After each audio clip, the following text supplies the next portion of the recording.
नमस्कार,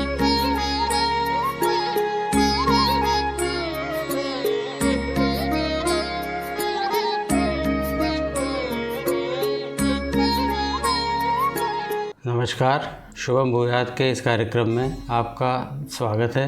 मित्रों, यह कार्यक्रम आगामी 7 सितंबर को होने वाले खग्रास चंद्र ग्रहण के विषय में है। 7 सितंबर 2025 भाद्रपद शुक्ला पूर्णिमा के दिन मध्यरात्रि के समय यह खग्रास चंद्र ग्रहण लगने जा रहा है। यह खग्रास चंद्र ग्रहण रात्रि के समय होगा और यह चंद्र ग्रहण प्रशांत महासागर के पश्चिमी क्षेत्र से लेकर के ऑस्ट्रेलिया, एशिया, हिंद महासागर और अफ्रीका के पश्चिमी भाग तक और अटलांटिक सागर के भी पूर्वी भाग तक ये दिखाई देगा। यह चंद्र ग्रहण बहुत लंबी अवधि के लिए होने जा रहा है और काफ़ी समय के पश्चात यह ऐसा अवसर है जब भाद्रपद शुक्ला पूर्णिमा को यह चंद्र ग्रहण होने जा रहा है।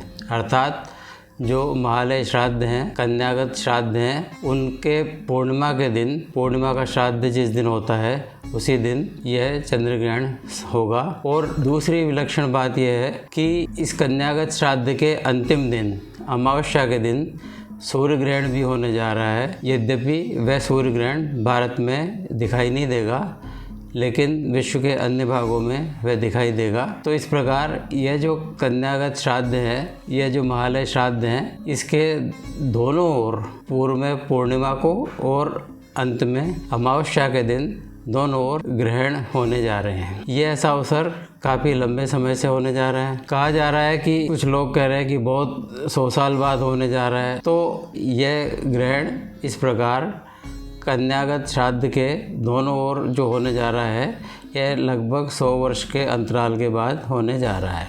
इस संबंध में अनेक प्रकार की बातें, अनेक प्रकार की भ्रांतियाँ भी हो रही है। तो आज हम इस ग्रहण के विषय में चर्चा करेंगे, चंद्र ग्रहण के विषय में।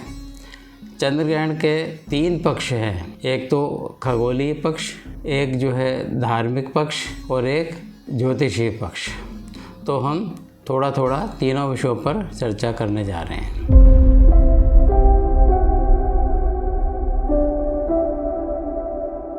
खगोलीय पक्ष यह है कि जैसा कि आप जानते हैं कि राहु और केतु छायाग्रह माने गए हैं। यह कोई पिंड आसमान में नहीं है, अंतरिक्ष में ऐसे इस नाम के कोई पिंड नहीं है, कोई ग्रह फिजिकल फॉर्म में इस प्रकार के नहीं हैं। तो ये क्या है? ये नोड्स हैं। नोड्स यानी ऐसे बिंदु हैं, जब पृथ्वी सूर्य के चारों ओर चक्कर लगाती है तो उसके साथ ही साथ चंद्रमा, जो कि पृथ्वी का उपग्रह है, तो वह पृथ्वी के चारों ओर चक्कर लगाता है। तो पृथ्वी के सूर्य की परिक्रमा पथ और चंद्रमा के पृथ्वी की परिक्रमा पथ, ये दोनों जहाँ परस्पर जिनका संपात होता है, जहाँ इंटरसेक्ट होती हैं, उन बिंदुओं को राहु और केतु कहा गया है। राहु एसेंडिंग नोड और केतु डिसेंडिंग नोड। इनकी गति इस प्रकार रहती है कि यह प्रत्येक 1.5 वर्ष में एक राशि परिवर्तित करते हैं। और परिवर्तित इस प्रकार करते हैं कि जहाँ सारे ग्रह आगे की ओर बढ़ते हैं, मेष, वृष, मिथुन, कर्क, सिंह, कन्या इत्यादि, वहीं राहु और केतु जो कि छायाग्रह हैं, जो कि एसेंडिंग और डिसेंडिंग नोड्स हैं, वह विपरीत क्रम में यानी वक्री दशा में ही हमेशा गति करते हैं। अर्थात यह मीन से कुंभ, कुंभ से मकर, मकर से धनु, इस प्रकार उल्टे क्रम में इनकी परिक्रमा होती है। और जिस प्रकार हर ग्रह की एक राशि तय करने की अवधि लगभग निश्चित होती है, जैसे कि बृहस्पति 1 वर्ष में एक राशि परिवर्तित करता है औसत तौर पर, शनि 2.5 वर्ष में एक राशि परिवर्तित करता है, उसी प्रकार राहु और केतु 1.5 वर्ष के अंतराल में एक राशि परिवर्तित करते हैं। अब जब ग्रहण कब होते हैं? जब चंद्रमा, पृथ्वी और सूर्य एक सीधी लाइन में आ जाते हैं, एक सीधी रेखा में आ जाते हैं परिक्रमा करते हुए, तो उस अवसर पर कभी कभी ऐसा होता, हर पूर्णिमा और हर अमावस्या को ऐसा नहीं होता, लेकिन कभी कभी ऐसा होता है कि पूर्णिमा के दिन पृथ्वी की छाया चंद्रमा पर आ जाती है तो चंद्र ग्रहण हो जाता है। और इसी प्रकार अमावस्या के दिन जब सूर्य और पृथ्वी के बीच में चंद्रमा आ जाता है तो वह सूर्य ग्रहण होता है। लेकिन ये हर अमावस्या और हर पूर्णिमा को नहीं होते। क्यों नहीं होते? जो इनका परिक्रमा पथ है ग्रहों का, वह हमेशा कुछ एक 30 डिग्री की जो है एक क्रांति वृत्त है, उसके अंदर उनकी डेक्लिनेशन, जो उनकी क्रांति है, वह परिवर्तित होती रहती है। तो हमेशा ऐसा नहीं होता कि वो ठीक एक सीध में आए। कभी वह उसके एक पार्श्व से निकल जाते हैं तो कभी दूसरी पार्श्व से निकल जाते हैं उस छायापथ से। इस प्रकार हर अमावस्या और हर पूर्णिमा को सूर्य ग्रहण नहीं होते। बात आती है कि इस अभी जो 7 सितंबर को भाद्रपद शुक्ला पूर्णिमा को जो चंद्र ग्रहण होने जा रहा है, वह कहाँ और कैसे होने जा रहा है। तो जैसा कि आपको ज्ञात होगा कि अभी वर्तमान में राहु कुंभ राशि से संचरण कर रहे हैं और केतु सिंह राशि से संचरण कर रहे हैं। तो जो है सूर्य है अगस्त के मध्य भाग से सिंह राशि में संचार कर रहे हैं और सितंबर के मध्य भाग तक लगभग सिंह राशि में संचार करेंगे। यानी कि केतु जिस राशि में है उसी राशि से सूर्य का संचार हो रहा है। दूसरी ओर चंद्रमा जैसा कि आप जानते हैं कि 2.25 दिन के लगभग एक राशि परिवर्तित करते हैं। तो चंद्रमा मकर राशि से कुंभ राशि में संचार करेंगे और कुंभ राशि में जब वह संचार करेंगे तो वहाँ राहु पहले से ही संचरण कर रहे हैं। तो राहु और चंद्रमा का ये परस्पर संक्रमण यही ग्रहण है। तो ग्रहण जो हो रहा है वह कुंभ राशि में हो रहा है और कुंभ राशि में पूर्वा भाद्रपद नक्षत्र से संचार कर रहे हैं। तो जब चंद्रमा भी पूर्वा भाद्रपद नक्षत्र में आ जाएंगे तो दोनों राहु और चंद्रमा का परस्पर मिलन होगा और यह ग्रहण का काल होगा। यह समय जो है लगभग 3.5 घंटे के लिए इस बार ग्रहण चलेगा। ये एक लंबी अवधि है और खग्रास चंद्र ग्रहण है। खग्रास चंद्र ग्रहण वह होता है जबकि चंद्रमा का पूरा बिंब ग्रहण की जद में आ जाता है, यानी पूरी तरह से छायाग्रस्त हो जाता है। और जब इस प्रकार मध्य रात्रि को और खग्रास चंद्र ग्रहण होता है तो पूर्ण अंधकार की स्थिति होती है और उस समय चंद्रमा एक उस पर लाल सा रंग दिखाई देता है, तो उसको रेड मून भी कहते हैं। तो इस बार ये रेड मून होने जा रहा है, पूर्ण खग्रास चंद्र ग्रहण। भारतीय समय के अनुसार यह ग्रहण रात्रि को 9:57 से प्रारंभ होगा, यानी ग्रहण का स्पर्श 9:57 पर होगा। और ग्रहण का जो खग्रास ग्रहण की पूर्णता का प्रारंभ रात्रि को 11 बजे होगा, अर्थात रात्रि को 11 बजे से खग्रास चंद्र ग्रहण प्रारंभ हो जाएगा। ग्रहण का मध्य रात्रि को 11:41 पर होने जा रहा है और ग्रहण की पूर्णता की समाप्ति रात को 12:27 पर होगी, जबकि ग्रहण का मोक्ष काल रात्रि को 1:27 पर है। इस प्रकार 3 घंटे और 30 मिनट का यह पूर्ण ग्रहण काल होगा और खग्रास काल 1 घंटा और 23 मिनट के लिए होगा। यह मैंने खगोलीय दृष्टि से मुख्य रूप से इस ग्रहण के विषय में आपको जानकारी दी। अब इस ग्रहण का दूसरा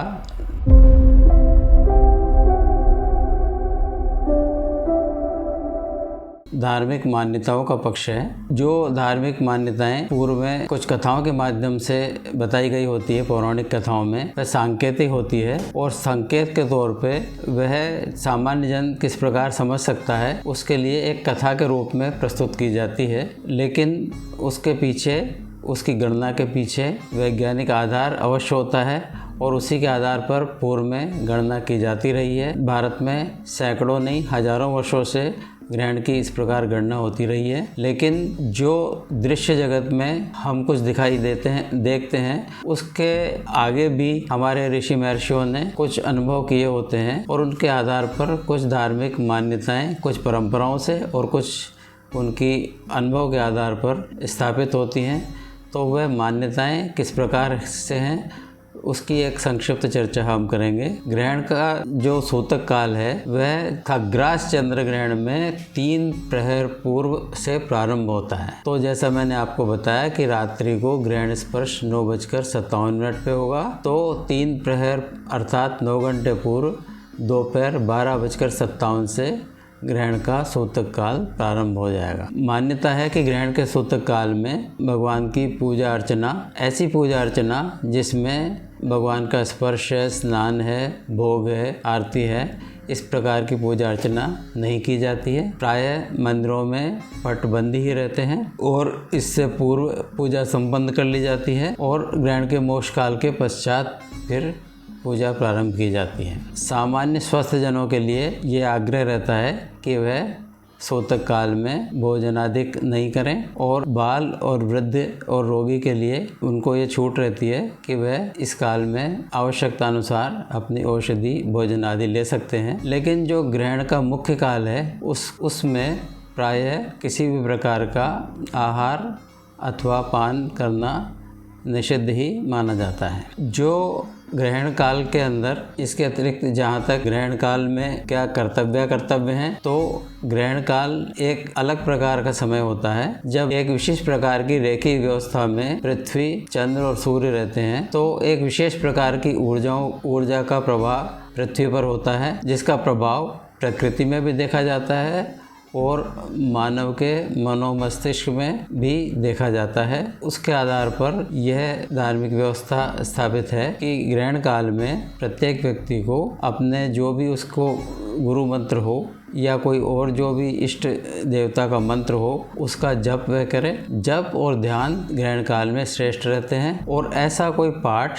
पारायण जो उसे कंठस्थ हो वह भी कर सकते हैं। यथा विष्णु सहस्त्र नाम है, गोपाल सहस्त्र नाम है या देवी भक्तों के लिए ललिता सहस्त्र नाम है। इस प्रकार के मौखिक पारायण वह कर सकते हैं, मंत्रों का जाप कर सकते हैं और मन में ध्यान कर सकते हैं। माना जाता है कि ग्रहण के स्पर्श से लेकर मोक्ष तक निरंतर किसी एक मंत्र का जप करने पर एक पुरस्चरण का फल प्राप्त होता है। इसके अतिरिक्त ग्रहण काल में यह भी मान्यता है कि ग्रहण काल में किसी मंत्र को सिद्धि के लिए सर्वोत्तम समय होता है और उसकी व्यापक विधियां हैं जिसके आधार पर बहुत से लोग मंत्र सिद्धि करते हैं। ग्रहण काल में तीर्थ स्थान भी प्रशस्त माना गया है और ग्रहण के पश्चात तो स्नानादिक करना प्रशस्त माना ही जाता है। गर्भवती स्त्रियों को ग्रहण काल में बाहर निकलने के लिए प्रायः निषेध माना गया है और इसके अतिरिक्त ग्रहण काल में सात्विक दिनचर्या नहीं रखना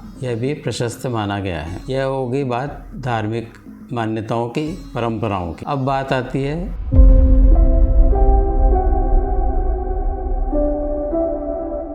ज्योतिषीय प्रभाव की। तो जैसा कि मैंने चर्चा की कि एक खगोलीय घटना है जो प्रायः घटती रहती है और उसका कारण भी मैंने आपको बताया कि किस कारण से होता है। तो बहुत सी मान्यता ये है कि इस कारण से किसी व्यक्ति विशेष पर क्यों कर कोई प्रभाव होना चाहिए, कोई प्रभाव नहीं होता है। लेकिन ज्योतिष का अपना एक आधार है, ज्योतिष की एक अपनी गणना होती है और ज्योतिष के मान्यता के अनुसार ग्रहों के संचार के आधार पर मानव जीवन पर, पृथ्वी की घटनाओं पर प्रभाव पड़ते हैं जो प्रत्यक्ष तौर पे देखे भी जाते हैं और अनुभव किए जाते हैं। वो किस कारण से पड़ते हैं कि जब चंद्रमा और सूर्य राहु और केतु की एक्सिस में आते हैं तो निश्चित रूप से चंद्रमा जो कि हमारे मन का कारण है, चंद्रमा मन सो जाता है और सूर्य जो हमारा आत्मा कारक ग्रह है वह उस पर तात्कालिक रूप से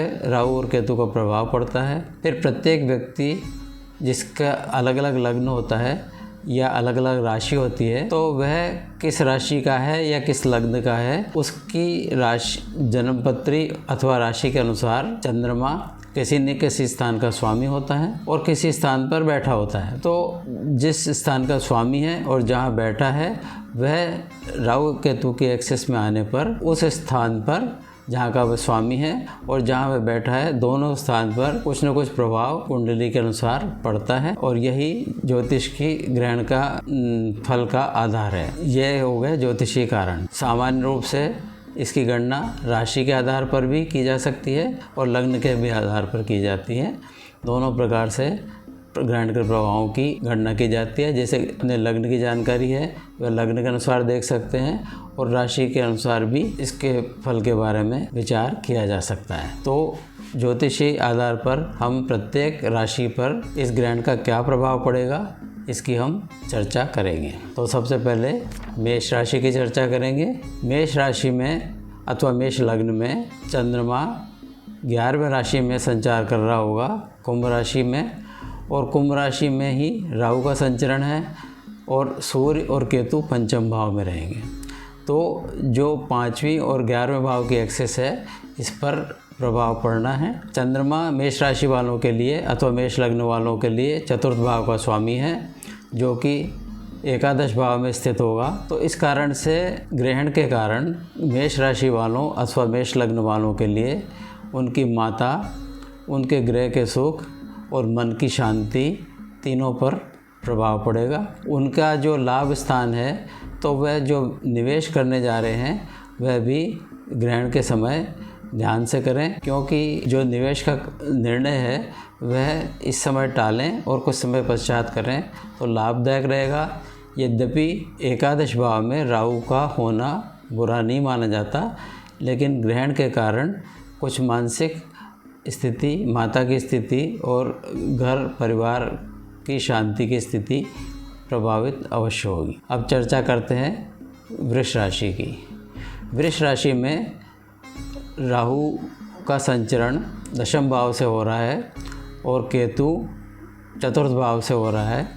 तो राहु का दशम भाव में संचार सामान्यतया बुरा नहीं माना जाता है, लेकिन उसी समय चंद्रमा का जो संचार हो रहा है तो आपको जो दशम भाव अर्थात जो राज्य पक्ष है, अर्थात जो आपका व्यवसाय का पक्ष है, जो आपके कर्म भाव है, उसमें कुछ परिवर्तन, कुछ उथल पुथल, कुछ हेरा फेरी, इस तरह की आशंका आपको नज़र आ सकती है। कुछ ऐसा लग सकता है कि कुछ व्यवसाय में परेशानी आ सकती है, लेकिन कुछ समय के पश्चात इस ग्रहण के पूर्ण हो जाने के पश्चात कुल मिलाकर वृष राशि वालों के लिए यह जो राज्य पक्ष या अथवा जो व्यवसाय का पक्ष है ठीक ही होगा और कोई नए अवसर उनको व्यवसाय में, रोजगार में प्राप्त होंगे। लेकिन उनको अपने माता पिता के स्वास्थ्य पर ध्यान रखना आवश्यक है। अब बात करेंगे मिथुन राशि की। मिथुन राशि के लिए राहु का संचार कुंभ राशि अर्थात उनके नवम भाव से हो रहा है। नवम भाव में राहु का होना और तीसरे भाव में केतु सूर्य का होना, यह जो मिथुन राशि वाले हैं उनके लिए, उनके पिता के लिए, उनके स्वास्थ्य के लिए, उनकी धार्मिक जो प्रक्रिया है, धर्म का जो सेवन है, धर्म की मान्यता है, उस दृष्टि से और उनकी विदेशिक यात्राओं के हिसाब से कुछ परेशानी करने वाला हो सकता है। तो इस समय को टालें और उसके पश्चात यात्राएं करें, अपने पिता के स्वास्थ्य का ध्यान रखें और धार्मिक मान्यताओं में किसी प्रलोभन अथवा किसी छल कपट से बचने का प्रयास करें।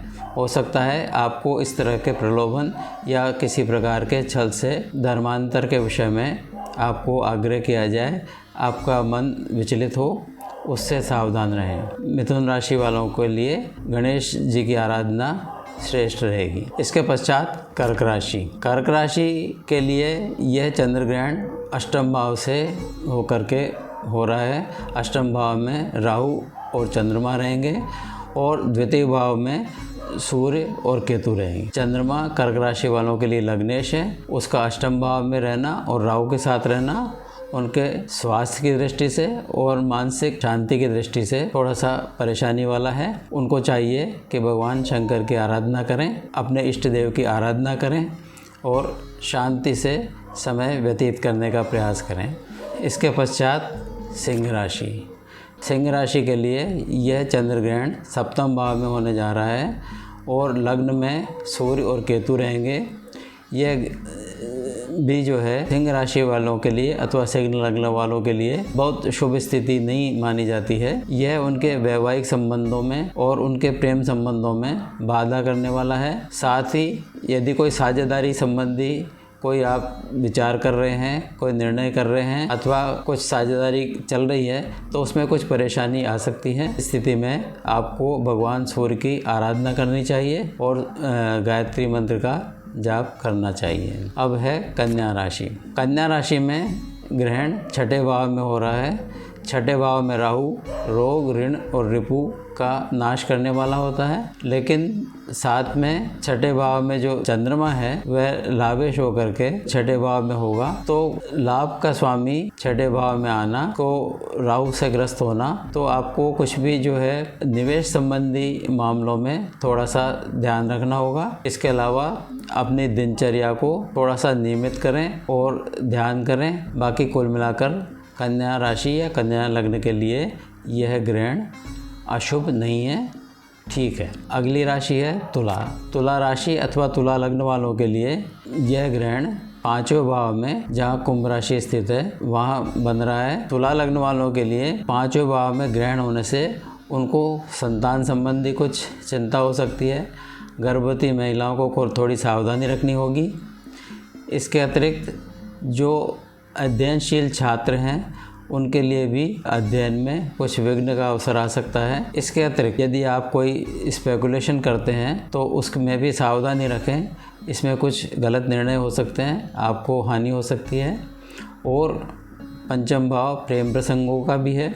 आपको किसी गलत निर्णय से गलत प्रेम प्रसंग में पड़ने का भय भी हो सकता है। इसकी सावधानी रखें और इसके लिए उपाय के तौर पर देवी की आराधना करना श्रेष्ठ रहेगा। अब इसके पश्चात वृश्चिक राशि। वृश्चिक राशि में चतुर्थ भाव में ग्रहण बढ़ने जा रहा है और दशम भाव में सूर्य है। तो चौथा भाव ग्रह का और दशम भाव कर्म स्थान दोनों इससे प्रभावित हो रहे हैं। तो वृश्चिक राशि वालों के लिए ग्रहण उनकी शांति के लिए, उनके सुख के लिए और उनके माता की दृष्टि से कुछ ठीक नहीं है। दशम भाव संबंधी भी उनको कुछ मानसिक परेशानी, उथल पुथल का सामना करना पड़ सकता है। इससे सावधानी रखने की आवश्यकता है। उन्हें ध्यान करने की आवश्यकता है और हनुमान जी की और शंकर भगवान की आराधना करने से वह अपने इन परेशानियों से पार पा सकेंगे। यह ग्रहण काल उनके लिए बहुत अनुकूल नहीं कहा जा सकता। इसके पश्चात धनु राशि।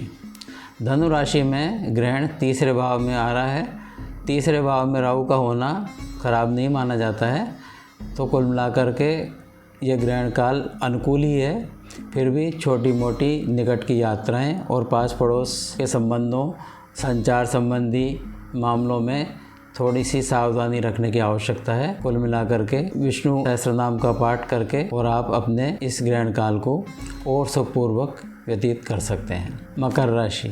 मकर राशि या मकर लग्न में ग्रहण दूसरे भाव से हो रहा है। दूसरा भाव आपके कुटुंब का है, आपकी वाणी का है और आपके धन संचय का है। तो इसमें सावधानी रखने की आवश्यकता है। आपको वाणी संबंधी सावधानी रखनी होगी। आपको थोड़ी सी मानसिक परेशानी और आर्थिक हानि की संभावना रहती है। पारिवारिक जो है क्लेश की संभावना भी रहती है। तो इस सब से बचने के लिए आप जो है भगवान शंकर की आराधना करें और ध्यान करें। लेकिन ग्रहण के पश्चात कुल मिलाकर के समय बहुत प्रतिकूल नहीं रहने वाला है। आपके लिए समय अनुकूल शुरू होने वाला है। कुंभ राशि। कुंभ राशि के लिए यह ग्रहण उनके लग्न से हो रहा है और लग्न में होने से यह थोड़ा परेशानी का समय है। यह एक तो कुंभ राशि में उनको किसी प्रकार की मानसिक चिंता भी पैदा करेगा। कुछ उनके जीवन में उठापटक की संभावना है, कुछ बदलाव की संभावना है, कुछ प्रतिकूलता की संभावना है और कई बार आप अहंकार से अपनी स्वयं हानि कर सकते हैं। तो बड़ा ध्यान से और स्वयं ने मन मस्तिष्क को संतुलित रख करके और इस समय को गुजारें और भगवान शंकर की आराधना करें। यह कुल मिलाकर के समय इसके पश्चात आपको ग्रहण के पश्चात जब सूर्य सिंह राशि से आगे संचार कर जाएगा कन्या में, तब समय अनुकूल रहेगा। तब तक सावधानी रखना उचित रहेगा। मीन राशि। मीन राशि के लिए यह ग्रहण 12वें भाव में होने जा रहा है। 12वां भाव आपके व्यय का भाव है, आपके चिंताओं का, आपके शयन का, आपकी निद्रा का है।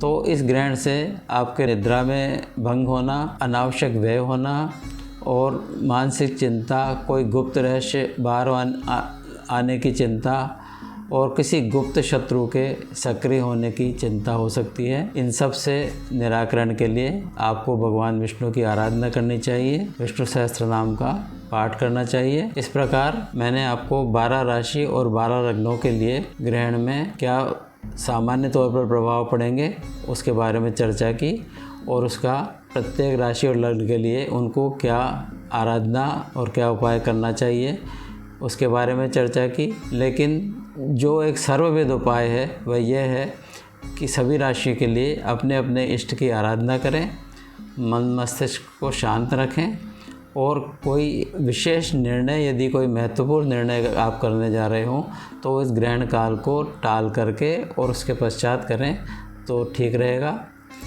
भगवान आपका सबका मंगल करें। इन्हीं शुभकामनाओं के साथ शुभम भूयात। यदि आपको यह कार्यक्रम अच्छा लगा हो तो कृपया इसे लाइक करें, मेरे चैनल शुभम भूयात को सब्सक्राइब करें और अधिक से अधिक शेयर करें। नमस्कार।